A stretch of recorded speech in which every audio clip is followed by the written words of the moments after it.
வணக்கம். அனைவருக்கும் தேவ கிருபை, எங்கும் தேவ கிருபை நிலவட்டும்.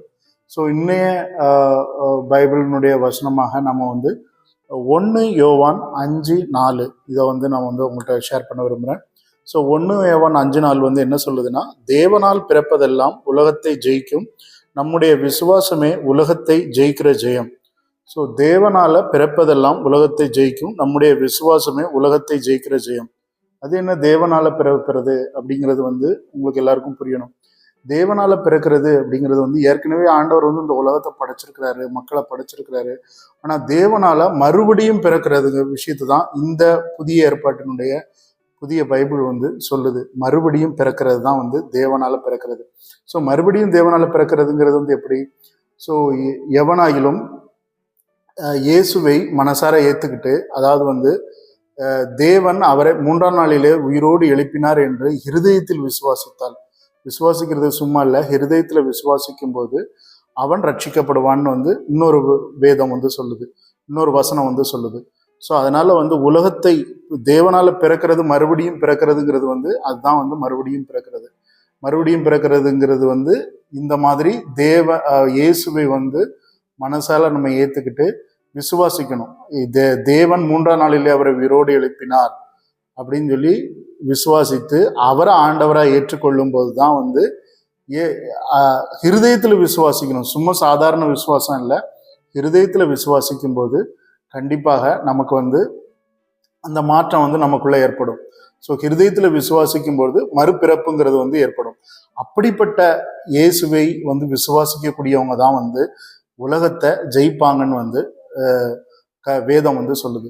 ஸோ உலகத்தை ஜெயிக்கிறதுக்கு முக்கியமான ஒரு விஷயம் இயேசுவை விசுவாசிக்கிறது.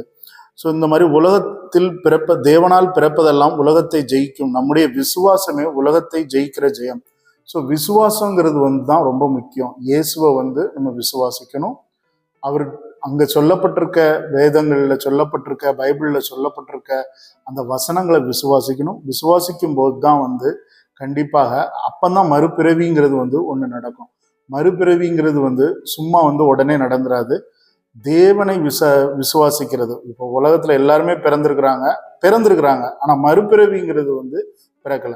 ஸோ அப்ப தேவனால பிறக்கல, பிறந்திருக்கிறாங்க. அப்பவும் ஆண்டவர் தான், தேவன் தான் உலகத்தை படைச்சாரு, மக்களை படைச்சாரு. ஆனா இந்த மறுபடியும் பிறக்கிறது அப்படிங்கிறது வரும்போது தான் உலகத்தை ஜெயிக்கக்கூடிய விஷயமா மாறும். அது எப்போ மாறும்? நம்ம விசுவாசிக்கணும்.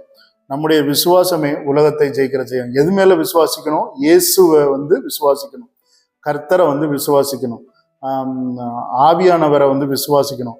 ஆண்டவர் 3ஆம் நாளில இயேசுவை மரித்தோரில் இருந்து உயிரோடு எழுப்பி அவரை வாசம் பண்ணினார்னு விசுவாசிக்கணும், ஹிருதயத்துல விசுவாசிக்கணும். இப்படி விசுவாசிக்கிற பட்சத்துலதான் நமக்கு கண்டிப்பான ஒரு மாற்றம் ஏற்படும். இதை தூய ஆவியானவர் நமக்கு கொடுப்பாரு. ஸோ எல்லோருமே 1 யோவான் 5:4 நம்ம எல்லோருமே மறுபடியும் பிறக்கிறதுக்கு நம்ம முயற்சி பண்ணுவோம். மறுபடியும் கண்டிப்பா நம்ம எல்லோரும் பிறந்திருக்கோம். எப்படி பிறக்கிறோம்னா, இயேசுவை விசுவாசிக்கிறது மூலம், இயேசுவை ஆண்டவராக ஏற்றுக்கொள்வதன் மூலம் தான் மட்டும்தான் நம்ம மறுபடியும் பிறக்கிறோம். ஸோ அனைவருக்கும் தேவ கிருபை நிலவட்டும், எங்கும் தேவ வசனம் நிலவட்டும். நன்றி, வணக்கம்.